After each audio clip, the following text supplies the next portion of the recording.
Hello everyone, it's Jill here from Mycraft. Today I'm going to be showing you how I've made this lovely alternative anniversary card. I mean, you can do whatever you like with it, make it birthday or whatever, but I particularly wanted to make an anniversary one. I've put a little number there to celebrate the number of years these particular recipients have been married. I'm going to show you how I've done that, make a few changes, do something a little bit different but based on the same theme. So to start with, we're going to use the Stampers Anonymous Tim Holtz collection. These are the Hipsters stamps. Really funky, a little bit different.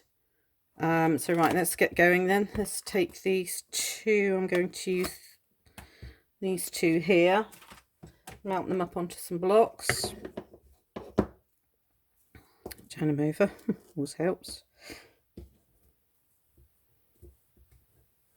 And you can see I've already done some words down the side here. I'm going to use up all our paper, so we don't want to waste much.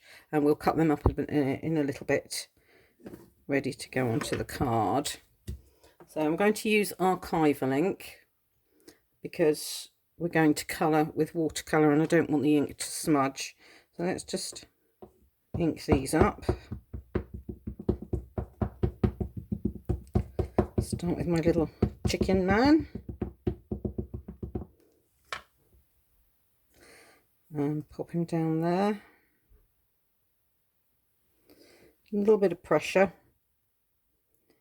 And just let your stamp sit for a few seconds just to transfer all the ink over.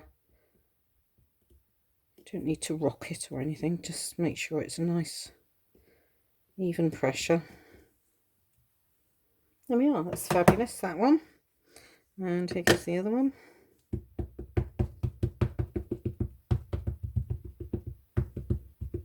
Gentle taps all over. Put this one down next to it here. We're going to fussy cut these out in a bit, so it doesn't matter how straight they are or anything like that. Again, a little bit of pressure, just a few seconds to transfer the ink over. There, lovely. Now then, before I colour that in, I will just make sure the ink's completely dry. A little blast of the heat gun.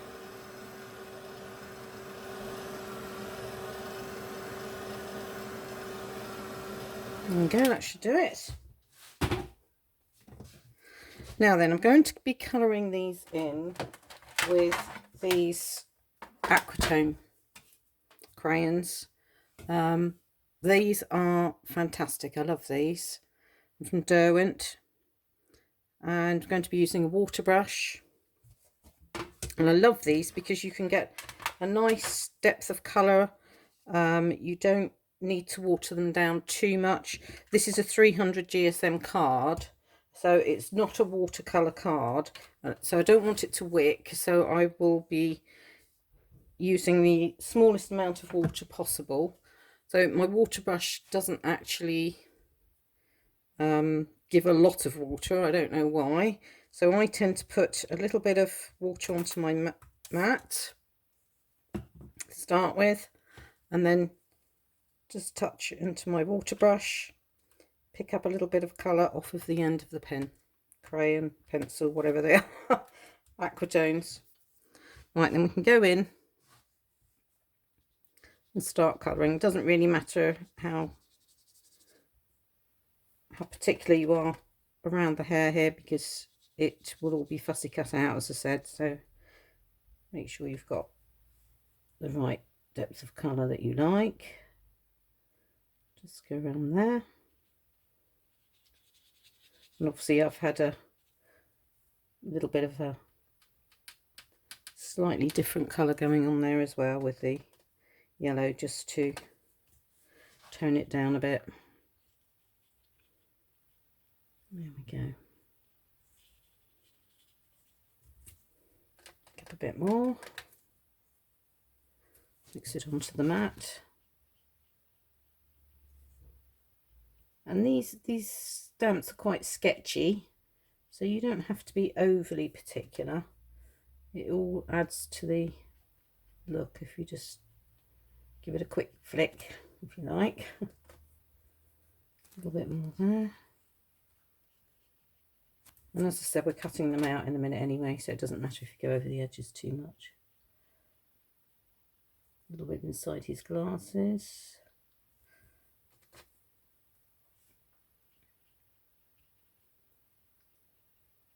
There we go, so that's all his hair done. Might just give him a tiny bit more of this slightly off yellow colour into his hair. There we go, that's that done. Let's clean off my brush into the water there, and I always use one of these little cloths. It's one of the old-fashioned muslin baby muslins. Brilliant, so you can just wash them when you've finished. A little bit more spray. Make sure that yellow's off. Yep, we're good to go. Right, picking up a tiny bit more water. I'm going to start with his shirt. I'm going with green on his shirt. As you can see, you don't need very much of this colour at all. You can go direct to paper if you like. Personally, I like to just swish mine around on the mat a bit, just to add a little bit more water. Make sure I've got the colour that I want. Let's fill that in like that. And they spread really easily. These are absolutely fantastic.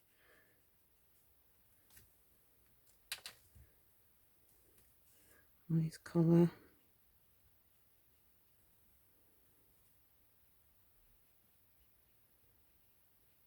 That's that one done then. Clean the brush off again. Wipe it up.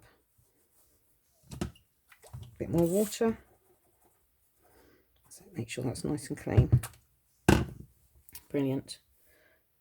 And going in now with some black, to give him a nice black suit. There we go. Now when it comes to these edge pieces, you can just pull out as far as you like. So you're going to cut them off and go right down there.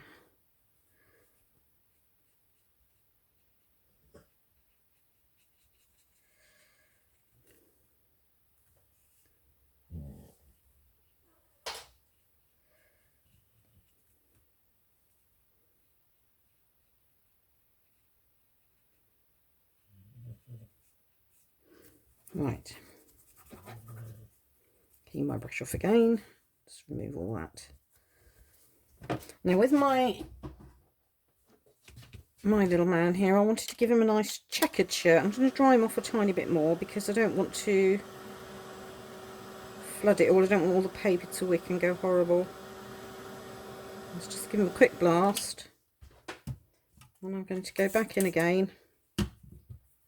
Perhaps give him a nice little checkered shirt, maybe with a bit of blue this time. There we go. Just adds a little bit more interest. Actually, it's coming out more two-tone green, that one, isn't it? Let's put a bit more blue on there. That's better. As I said again, you don't have to be overly particular because it's the sketchy nature of the stamp.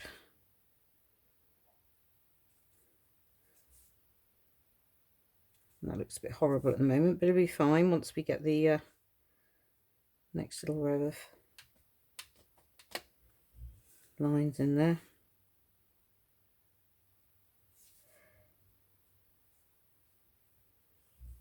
Back in again.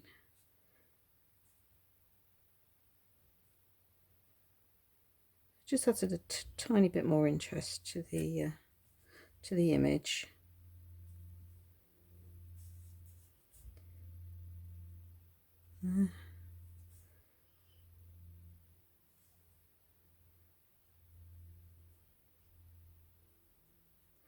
Yeah, do what you like really. It just gives you an idea of what you can do, that one.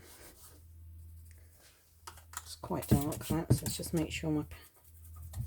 I suppose I could have a pot of water really, but I think the water all muddies up, so it's easier just to do it this way. And his beak, let's go with a little bit of orange.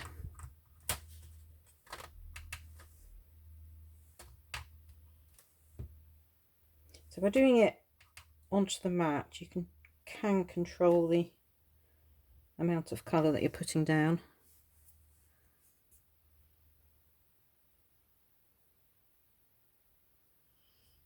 And go around there. No, I think he looks very fetching. Lovely. Let's do a little bit of a tie now. What colour should we do on his tie? Give it a nice dark blue, I think, just to make him slightly matching, make him think that he's got out the right side of bed. And I probably put a little bit too much on that one, but there we go. Let's just pull that in there, take a bit off. That was the darker side of the tie anyway. You can also follow the little sketch on the stamp itself and you'll get the shading.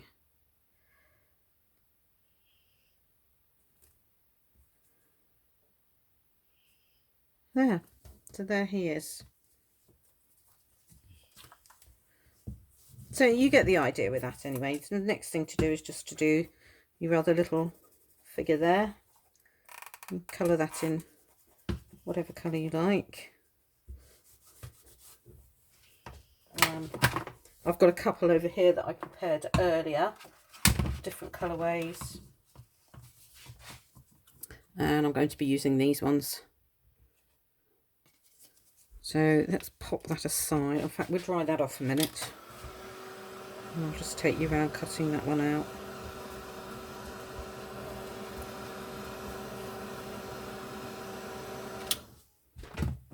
As I said, they're very easy to cut out, these.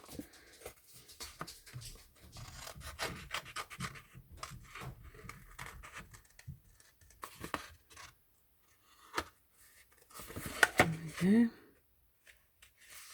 Now with the hair, I just cut round like this. I'll come back to that in a minute.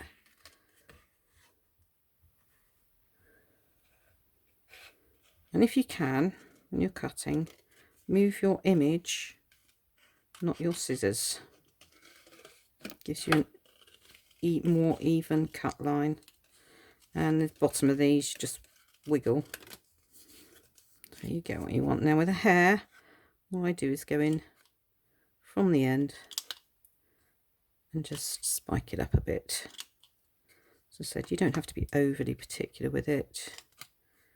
Got to be free rein to do what you want. You may want it round, I don't know, but I wanted it nice and spiky. Looks a bit more funky.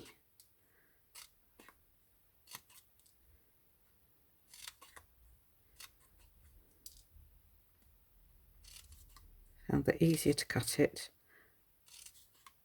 like this when you've cut the whole image out. There. Maybe could do with being a bit more pointy. I've cut some of those ends off a bit blunt. There we go. Fabulous. Very fetching. There, lovely. So you get the general idea with that, and obviously do exactly the same with the other figure. I'll just cut through this because I'm going to show you how to do that one in a moment. Let's clear away the decks. Clear away the pencils.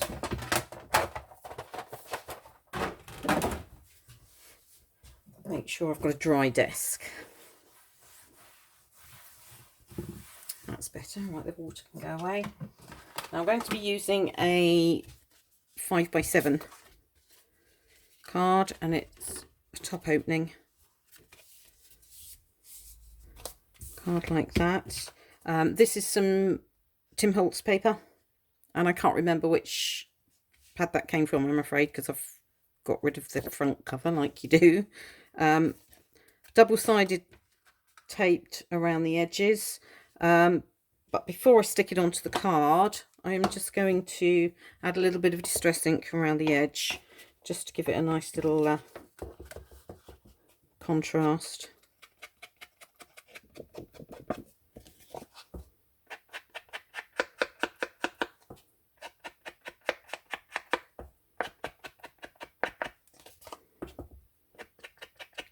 I've gone with black soot. Obviously depends what colour you put on, what colour you feel goes with your project that you're doing. You could use anything, walnut stain, china blue.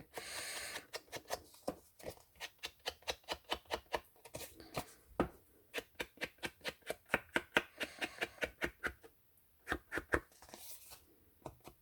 bit more on the corners just to bring that in a bit. And I haven't done too far in because the paper's quite distressed itself and it does a lot of the work for you. I might just pop that there. Pin off some tape.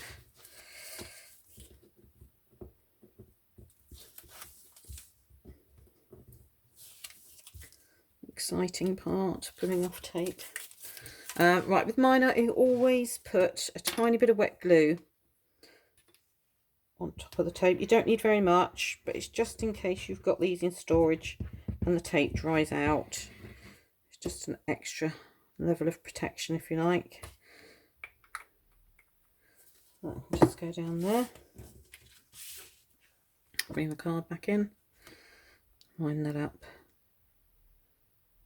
I always go by eye, but if you want to measure, then if you feel safer by measuring, that's fine. So there we go, that's the base card. Right, before I stick down, I always place my elements that I want onto the card. So those two are going to go there. Let's have a go at sorting these words out as well.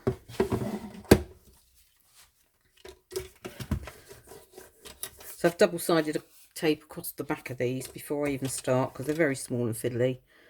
And I don't want to have to go back in and do that in a minute. I'm not doing any particular size on these. I'm just cutting them as they go. Again, I've used the aquatones to colour this.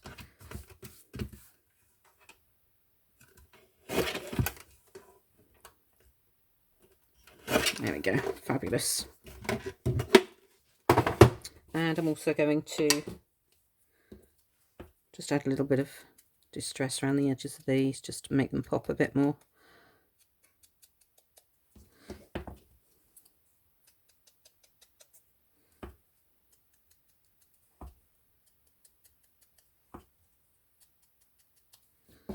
There we go.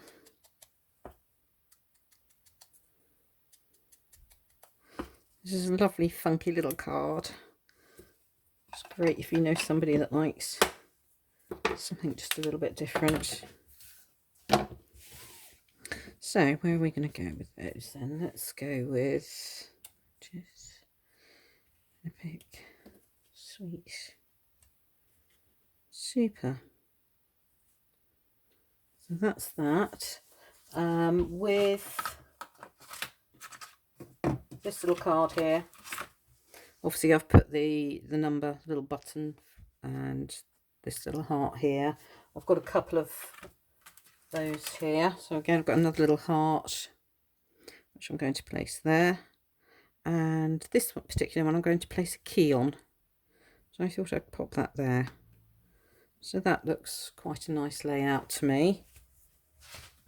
The heart, just need to colour up, and I'm going to use some pro markers. I've got berry red and cyan. Let's just have a go at that. Oops, that's the back where I've been practicing.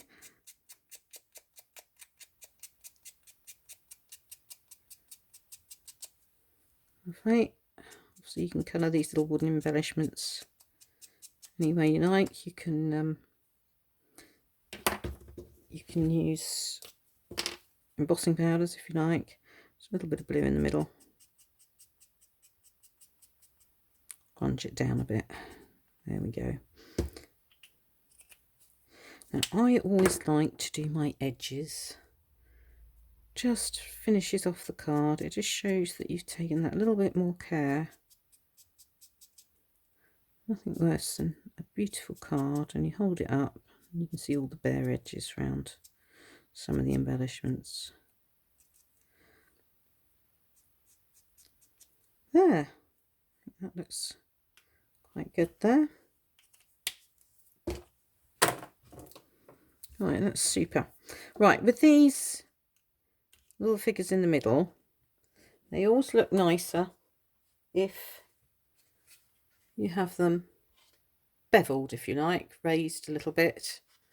They look better than just sticking flat. So in order to do that, we just pull it out a little, stretch it around like this.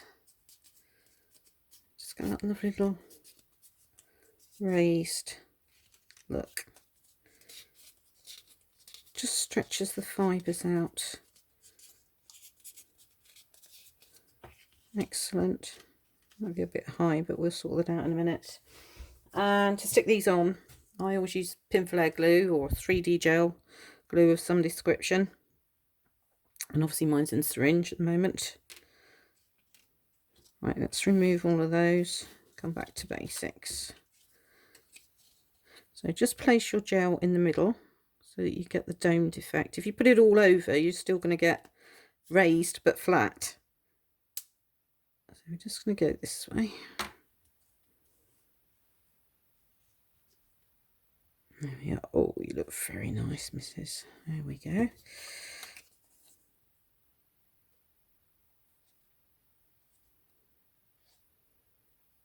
All there.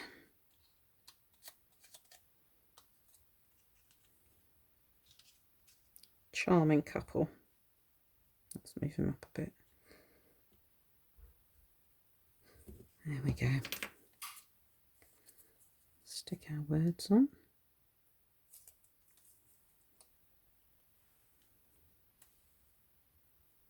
Oh, that's great. These little circles just give you a bit more of a straight line to work with.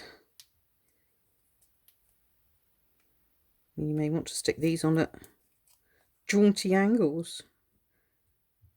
Don't have to stick them straight. There we go. And again this one. Put that there, I think.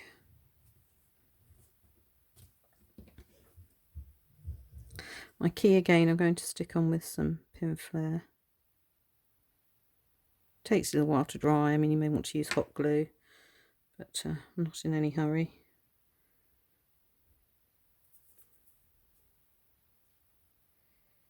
There we go. Pinflair does take a few hours just to make sure, especially when you've got quite a lot of it on there. To the back of my little heart. And this little heart's got a tiny little hole in it there, and it's really too small to be doing any sort of string through it. So what I thought was I would do a tiny little gem just on the top of it, just to close that hole over. Let's go with the grey one.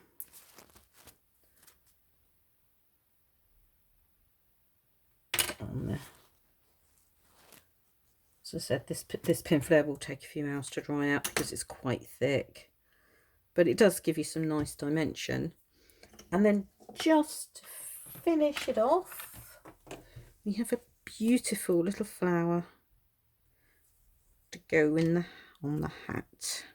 It's just a little something out of my craft box that I made earlier. And to pop that there. Oh, absolutely wonderful. Just about finishes you off, lovely missus. There we go. So that's it. So as you can see, that's slightly different to this one, but it just shows how you can change them up to get a different look. And obviously you can put more bits and pieces on if that's what you like to do, but that hopefully just gives you an idea of what you can do.